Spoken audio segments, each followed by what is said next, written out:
Sumpah iki match gak jelas, Cuk. Taek, Cuk, sumpah. Iki ya ampun, seri lawan tim yang akan terdegradasi menurutku ini hasil yang sangat memalukan dan hasil yang kurang memuaskan ini bukan tanpa alasan ya menurutku teman-teman. Bahkan Manchester United menjadi klub ketiga di musim ini yang meraih hasil seri saat melawan Wolverhampton. Yang mana sebelumnya Tottenham Hotspur, Brighton juga meraih hasil seri dan skornya pun sama satu sama dengan Manchester United setelah laga ini. Maksudku, ah, taek lah.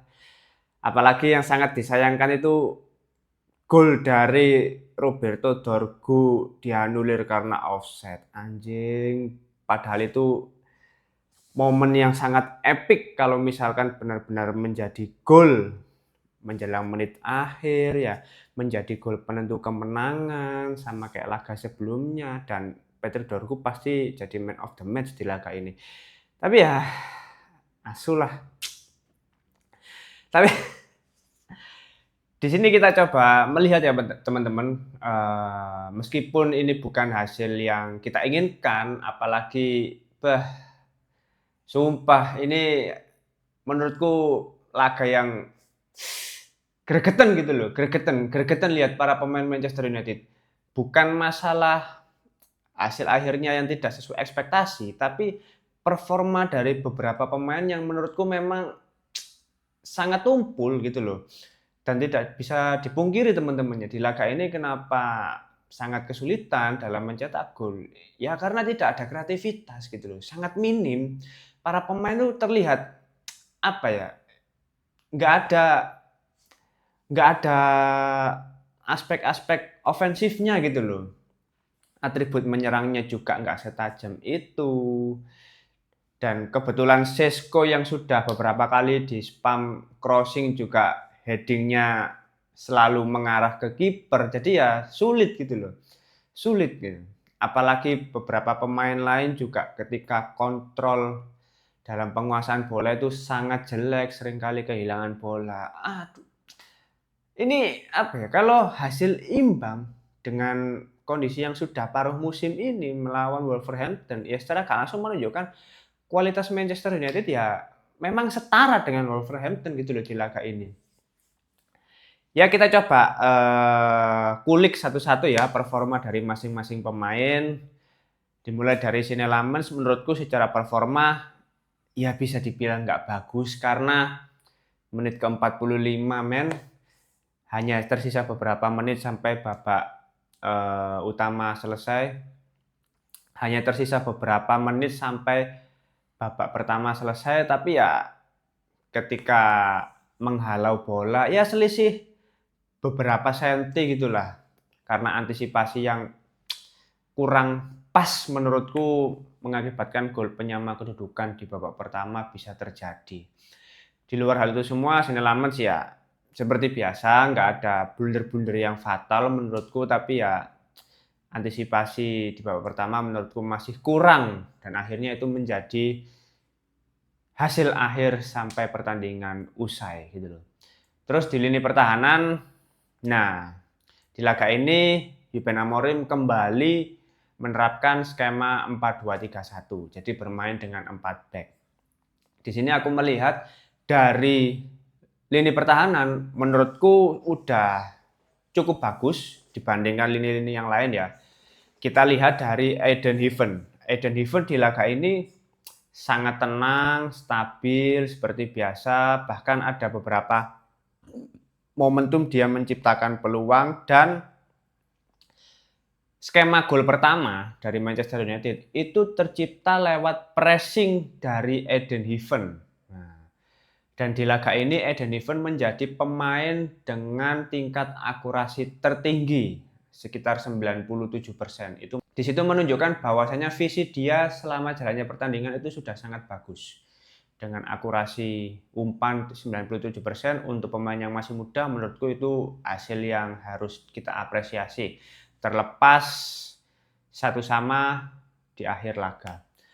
Selanjutnya ada Lisandro Martinez yang mengemban sebagai kapten di laga ini, menjadi pemain dengan umpan terbanyak. Nah, di sini menunjukkan bahwasanya memang rata-rata ya ketika build up serangan itu selalu dimulai dari Martinez. Entah itu long ball direct ke depan, entah itu passing-passing di sekitar rekan setimnya itu dimulai dari Martinez, dan ketenangannya bersama Eden Heaven juga cukup memberikan kepercayaan diri bagi pemain lainnya. Lalu Luke Shaw. Nah, Luke Shaw di laga ini menjadi pemain yang menciptakan peluang paling banyak, yaitu sebanyak 3 kali. Memang apa ya, untuk lini pertahanan, mulai dari aspek bertahan, ya build up serangan, ya peluang-peluang tercipta, itu sudah bagus menurutku untuk lini pertahanan. Dan kebobolan di babak pertama dari Manchester United sebetulnya juga ya karena salah antisipasi aja menurutku, bukan murni kesalahan lini pertahanan. Jadi ya untuk laga ini menurutku 4 back sudah memiliki performa yang lumayan oke. Terus kita lihat di lini tengah. Nah, duet dari Manuel Ugarte dan Casemiro ini yang menurutku sangat kurang. Bahkan terlihat sangat jelas ya, ketika kemarin kita melihat Casemiro komplain saat diganti menit 60-an saat melawan Newcastle. Di laga ini ketika dia tampil 90 menit, terlihat sekali dia ngos-ngosan. Dia sudah kehabisan nafas, yang umur memang tidak bisa dilawan ya, meskipun apa ya, dia tabrak sana, tabrak sini, benar-benar kerja keras lah. Tapi kurangnya adalah ketika dia tandem dengan Ugarte, itu apa ya, lini tengah nggak ada kreativitas sama sekali gitu loh. Nggak ada apa ya, umpan-umpan terobosan yang nyampe ke pemain lini serang ya, nggak ada terobosan yang benar-benar bisa memberikan apa ya, peluang-peluang berbahaya, nggak ada. Sulit sekali, sangat tumpul. Menurutku yang membuat hasil akhir menjadi seri adalah para pemain Manchester United itu benar-benar tumpul di laga ini. Nggak bisa diharapkan gitu loh. Manuel Ugarte yang kemarin oke lah, kemarin lawannya Newcastle yang benar-benar membutuhkan keberanian, tackle yang berani. Tapi ini Wolves gitu loh yang dilawan, Wolverhampton. Dan nggak terlalu butuh pemain-pemain yang main tubruk sana tubruk sini. Toh kalau teman-teman lihat Wolverhampton juga jelek gitu loh secara performa. Tapi Manchester United tidak bisa memanfaatkan dengan baik dengan menciptakan peluang sebanyak mungkin yang berbahaya dan bisa dikonversi menjadi gol. Dan yang terakhir kalau kita lihat di lini serang ya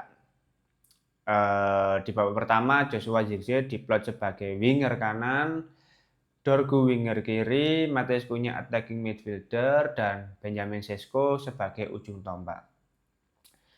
Jujur sebetulnya di babak pertama nggak gimana-gimana untuk para pemain di lini serang, ya kita terkesan juga enggak, hanya ketolong gol dari Joshua Zirkzee udah itu aja. Selebihnya juga nggak ada apa-apa, Matheus Cunha dijaga ketat, hampir selalu 2 pemain menjaga Matheus Cunha, akhirnya pergerakannya sangat dibatasi. Terus Peter Dorgu juga beberapa kali menciptakan peluang, tapi sayang sekali ya seperti yang aku bilang tadi ya, itu Dorgu kalau di menit akhir itu benar-benar gol, wah dramatis ya, dramatis. Aku yakin semua haters dari Dorgu langsung hilang, aku pun langsung jadi suhu Dorgu, tapi sayangnya offside anjing lah. Terus Benjamin Sesko, aku jadi apa ya, melihat Sesko ini mulai jarang mencetak gol di beberapa laga terakhir, sorotan pasti akan mengarah ke dia. Jadi mau nggak mau Sesko ini dituntut untuk mencetak gol. Paling nggak assist. Karena kalau tiap laga dia tidak bisa mencetak gol, wah, aku yakin dia bisa jadi Rasmus Højlund jilid 2 ini di Manchester United. Karena tekanannya pasti sangat tinggi, apalagi kalau striker-striker klub lain udah mulai produktif dalam mencetak gol. Nah, pasti akan ada perbandingan, pasti akan ada komparasi gitu loh. Dan Benjamin Sesko secara mental pasti akan terganggu ketika narasi-narasi yang mulai menjatuhkan dia saling berdatangan. Maka dari itu, ya kalaupun nggak bisa mencetak gol di setiap laga, paling nggak 2 match sekali gitu loh.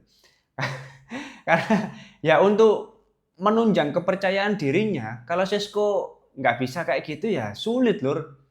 Bener.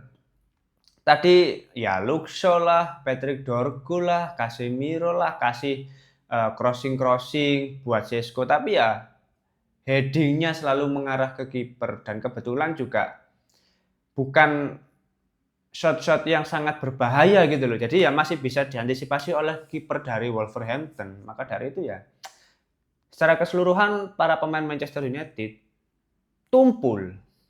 Dan itu dibuktikan lewat statistik di laga ini. Yang mana ya kalau teman-teman lihat bahkan dari XG-nya saja masih besar Wolverhampton. Padahal kalau kita lihat dari sisi shot, lalu shot yang tepat sasaran itu lebih banyak Manchester United. Ya total shot sekitar 16 lah. Sebetulnya nggak beda jauh dengan Wolverhampton. Tapi peluang-peluang yang diciptakan oleh Wolverhampton lebih berbahaya. Nah, kalau kita lihat secara statistik nggak beda jauh, ya ini benar-benar menunjukkan bahwasanya kualitas Manchester United di laga ini ya memang setara dengan tim yang akan terdegradasi. Dan itu menurutku sangat memalukan. Makanya aku bilang ya meskipun ini seri, ini kerugian besar bagi Manchester United. Karena sebetulnya ini adalah momen penting di akhir tahun di mana para pemain United itu bisa meraih 3 poin. Aku kadang heran ya. Sekarang MU itu kalau di Old Trafford nggak ada serem-seremnya. Ya imbang, oke. Kalah juga beberapa kali. Justru seringnya itu menang pas away gitu loh. Kalau di Old Trafford, ya ampun. Itu aku lihat penonton-penontonnya, terus-terusnya itu bengong tadi. Bingung, ini lihat apa ini, Cok? Cek wele ini pemainnya gak jelas kabeh lah. Bulet karepe dhewe. Bingung. Penontonnya bingung. 74.000 di Old Trafford yang menonton laga itu bingung semuanya. Bingung. Kasihan lah. Ya tapi kembali lagi ini memang bukan hasil yang sesuai dengan harapan kita sebagai fans. Tapi ya memang tidak bisa dipungkiri absennya beberapa pemain itu menjadi pukulan telak bagi Manchester United dan benar-benar membuktikan bahwasanya kebutuhan untuk mendatangkan pemain baru sangat diperlukan di bulan Januari. Jadi apapun yang terjadi harus tetap mendatangkan pemain baru karena ya ini sudah paruh musim. Apalagi setelah ini ya derby Roses gitu loh. Lawan Leeds United yang mana strikernya ya Calvert-Lewin ini lagi gacor-gacornya gitu loh.